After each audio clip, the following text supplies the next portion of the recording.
Ready start. आदरणीय महोदय, स्वतंत्रता प्राप्ति के बाद से समितियों के महत्व में दोनों प्रकार से अभिवृद्धि हुई है। जहां तक मैं समझता हूं, समितियां पहले ज़्यादा अधिकार संपन्न नहीं हुआ करती थीं। उनके प्रतिवेदन मात्र अनुशासनात्मक हुआ करते थे। अब संविधान की धारा के अंतर्गत सदन की समितियों को शक्तियां और विशेषाधिकारों को संवैधानिक रूप दिया गया है। वहीं दूसरी ओर जनता द्वारा निर्वाचित सरकारों की स्थापना होने से लोक कल्याण की अनेक नवीन गतिविधियां भी आरंभ की गई हैं। सदन का प्रभावी नियंत्रण बनाए रखने और कल्याणकारी योजना की समीक्षा करने के दृष्टिकोण से अतिरिक्त समितियों का गठन अपरिहार्य हो गया। अतः संसद और विधानमंडल के स्तर पर वर्तमान में अनेक समिति कार्यरत हैं, जिनके माध्यम से जन भावना और जन अपेक्षाओं को उचित आधार तो मिलता ही है। इसके साथ ही कार्यपालिका पर सदन का नियंत्रण और प्रशासन पर अंकुश बनाए रखने और उसे उत्तरदायी बनाने की दिशा में सक्षम प्रयास भी होता है। पैराग्राफ 6।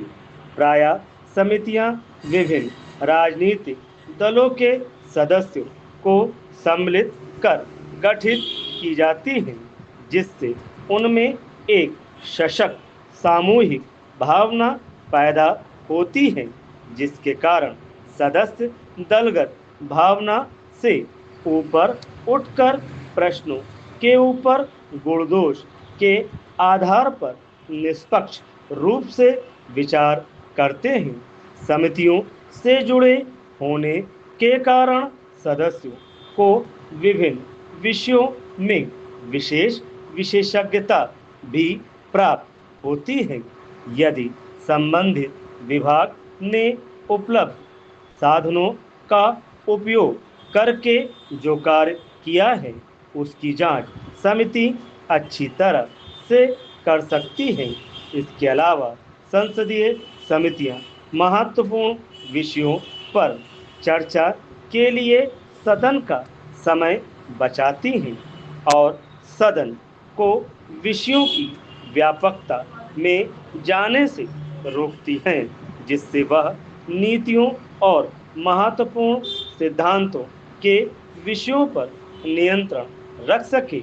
इस व्यवस्था को कैसे सफल बनाया जाए, इसके लिए हमें किन बातों पर ध्यान देना चाहिए? ये प्रश्न ऐसे हैं जिस पर हर व्यक्ति के अपने विचार हो सकते हैं, लेकिन एक बात सर्वमान्य है कि लगन निष्ठा के बिना यह काम नहीं हो सकता।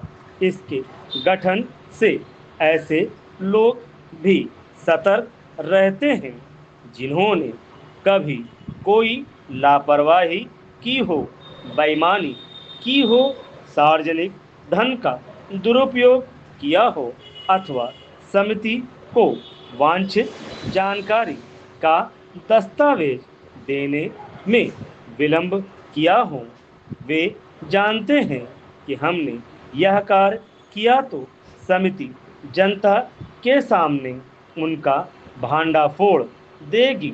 समिति व्यवस्था से एक ओर तो संसदीय उत्तरदायित्व की अवधारणा पुष्ट होती है, तो दूसरी ओर इससे सदन के पीछे बैठे सदस्यों की उदासीनता और सदन में बार बार अव्यवस्था पैदा होने की समस्या भी कुछ हद तक दूर हो जाती है।